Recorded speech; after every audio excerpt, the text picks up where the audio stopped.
Bonjour à tous et bienvenue dans la Debug Room, l'émission du développement web et mobile, présentée par Teddy Valente et Benjamin Hazan. La Debug Room est disponible un lundi sur deux sur debugroom.fr.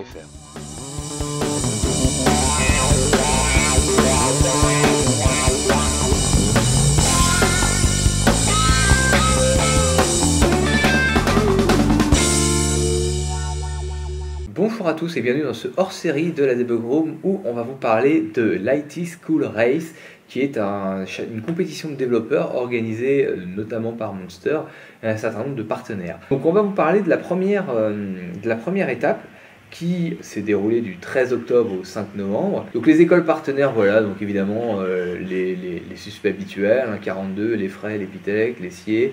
Donc cette première étape a regroupé 1357 participants. Donc pour la faire courte, ce sont des étudiants ou des ex-étudiants qui se sont inscrits sur le site et qui ont été confrontés à une série de questions présentes en QCM, présentées un petit peu sur ce format-là. Voilà, là c'est un exemple d'une question autour de jQuery. Donc ils avaient une question qui était, ils avaient une série de questions comme ça qu'ils devaient faire en un temps limité.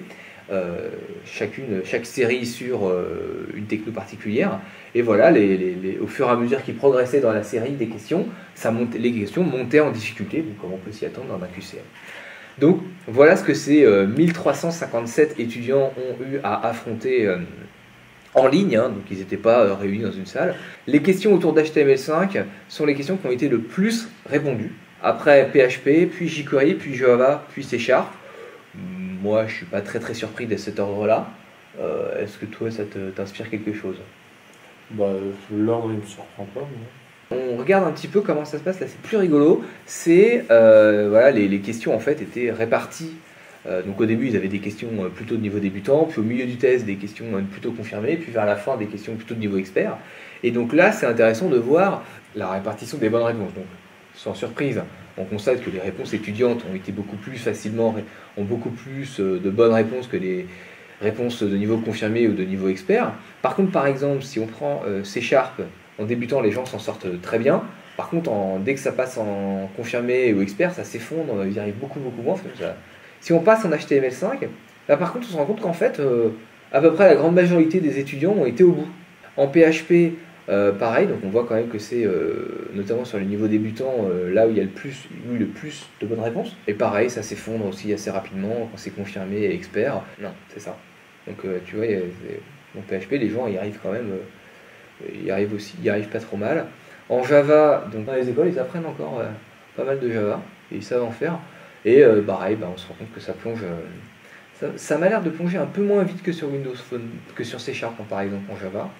Et en jQuery, alors là pour le coup, on sent que les gens ils ont eu plus de mal, parce que c'est nettement en dessous pour la plupart des niveaux, sauf pour voilà, le niveau expert, on voit que ils sont plus à l'aise, qu'ils ont mieux réussi en jQuery qu'en C# ou en Java sur le niveau expert.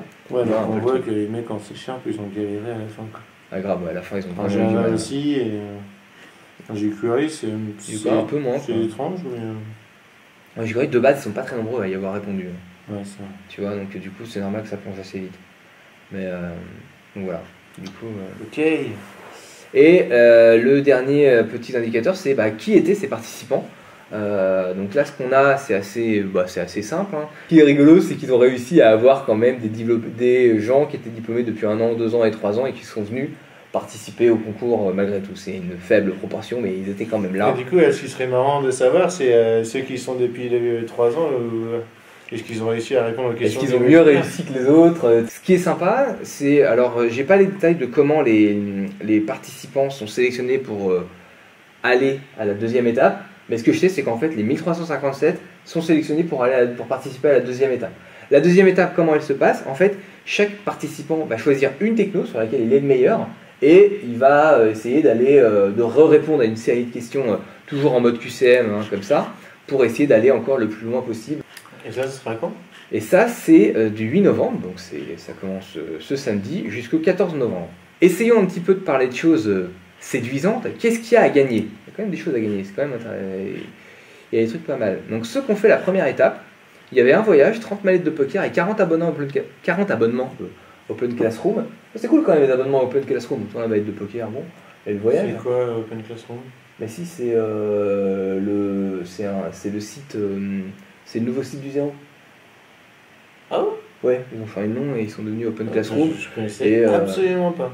Bah, le site du Zéro, tu connaissais. Bah oui, ça je connaissais, mais bon, je vais pas souvent dessus. La deuxième étape, il y a un voyage et 5 monstres sur le Zenwatch à gagner. Après, il y a encore un voyage, des abonnements Open Classroom et encore des mallettes de poker pour le défi par groupe. On n'a pas dit qu'il y avait 10 000 euros à gagner? Je pense que c'est la somme du montant des lots en fait. Ah oui, c'est là. D'accord, c'est pas 10 000. C'est pas en. Alors, comme tu l'avais dit, je pensais que c'est celui qui gagnait, il avait 10 Il y a eu 10 000 000 euros. euros, qui a des pépettes directes. Eh ben non, c'est pas ça. Non, c'est la somme des Ça veut dire que c'est quand dotations. même des beaux voyages qu'ils offrent alors. Donc voilà un petit peu ce qu'on peut vous dire sur la première étape du challenge de l'IT School Race, pardon. On vous tiendra informé évidemment de l'évolution de l'étape 2 et de l'étape 3. On vous remercie de nous avoir suivis et on vous dit à très vite. Salut! Salut!